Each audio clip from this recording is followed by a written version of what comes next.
Praise the Lord. இயேசு கிறிஸ்துவின் வாழ்த்துக்கிறேன். விசேஷமாக இந்த நாள் ரேமாவுடைய வார்த்தை. இந்த நாளில் வெளிப்படுத்தல் 21ஆம் அதிகாரத்தினுடைய 8ஆம் வசனம் பாருங்கள். பயப்படுகளும் அவிசுவாசிகளும் அருவடுப்பானவர்களும் கொலை பாதகளும் உபச்சாரக்காரர்களும் சூனியக்காரர்களும் விக்கிர ஆரணைக்காரர்களும் பொய்யரும் அனைவரும் இரண்டாம் மரணமாகிய அக்கினியும் கந்தகமாயிருக்கிற அக்கினி கடல்களே பங்கடைவார் என்றார்.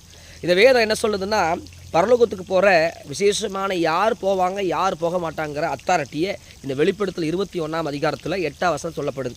யாரெல்லாம் பரலோகம் போக முடியும் அப்படிங்கிறத பரலோகத்தில் தேவன் முன்குறிச்சிருக்கிறார். யார் போக முடியாதுங்கிறத கர்த்தர் பேசியிருக்காரு. பாருங்கள், முதல்ல பாருங்கள், பயப்படுறவங்க. யாருக்கு பயப்படுறவங்கன்னா, மனிதனுக்கு பயப்படுறவங்க, இந்த உலக சமுதாயத்துக்கு பயப்படுறவங்க, தேவனுக்கு பயப்படாதபடி உலகத்தின் மனிதனுக்கு பயப்படுற தொட்டதுக்கெல்லாம் பயப்படுறவங்க. வாழ்க்கையில் தொட்டதெல்லாம் பயம் பயம் பயம் பயம். ஏன்னா தேவன் பயமில்லாத ஆவி கொடுக்குறாராம். வசனம் சொல்லுது, பயமில்லாத தெளிவுள்ள தைரியமுள்ள ஆவி கொடுக்குறாரு வசனம் சொல்லுது. அப்போது பயத்தின் ஆவி நம்ம பரலோக ராஜ்யத்துக்கு போக முடியாத தடையாயிரும். அதனால் பயத்தில் இருக்கிறீங்கன்னா யாருக்கும் பயப்படாதீங்க, எந்த மனிதனுக்கு பயப்படாதீங்க, சரீரத்தை கொள்றவனுக்கு பயப்படாதீங்க. பரலோகத்தின் ராஜாதி ராஜாவுக்கு என்னவனுங்க பயப்படுங்க. அவரை பயத்தோடு நடுக்கத்தோடு என்னவனுங்க தொழுது கொள்ளுன்னு பைபிள் சொல்லுது.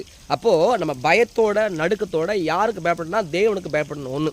இன்னொன்று என்னென்னா, அவ்விசுவாசிகள். பாருங்கள், எத்தனை ஆளோட வார்த்தை கேட்டாலும் விசுவாசம் இருக்கவே இருக்காது. அவங்களால விசுவாசிக்க முடியாது, அற்புதங்களை பார்க்க முடியாது. அவங்க வாழ்க்கை என்னைக்கு வெறுமையாக தனிமையாக எப்போது வருத்தத்தோடு தான் இருப்பாங்க. ஆனால் அவிசுவாசியோடைய வாழ்க்கையில் என்னைக்கு அற்புதத்தை பார்க்க முடியாது. அவிசுவாசியானவன் பரலோகத்தில் போக முடியாது. இன்னொன்றுன்னா, விசுவாசம் என்பது கிரியினுடைய விசுவாசம். விசுவாசம் செத்த கிரியில்லாத விசுவாசம் செத்த விசுவாசம் பைபிள் சொல்லுது. அப்போது உங்கள் வாழ்க்கையில் விசுவாசம் இல்லைன்னா நீங்கள் பரலோகம் போக முடியாது.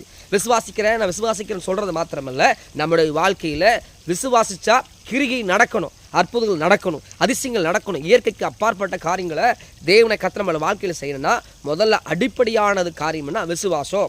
ஒரு நாளில் மத்திய சுவிசேஷத்தில் நீங்கள் வாசித்தீங்கன்னா, இயேசு கிறிஸ்து ஒரு கிராமத்துக்கு போகிறாரு. போகும்போது அங்கே இருக்கிற ஜனங்கள் மத்தியில் அற்புதங்கள் செய்ய முடியல. ஏன் செய்ய முடியலன்னா, இயேசு கிறிஸ்துவை அவங்க விசுவாசிக்கல. அப்போ அந்த கிராமத்தை விட்டு கர்த்தர் வெளியே போனார். என்ன காரணம்னா, வானம் விட்டு சர்வ வல்லமையுள்ள தெய்வமே வந்து மனுஷகுமாரனை வடிவெடுத்து இயேசு கிறிஸ்து தன் மெஸ்ஸியாவை வந்து தன் ஜீவனை ஒப்பு கொடுக்க வந்தார். ஆனால் அற்புதங்களை செய்ய முடியல. ஏன்னா ஜனங்களுக்கு இருக்கிற அவிசுவாசம்.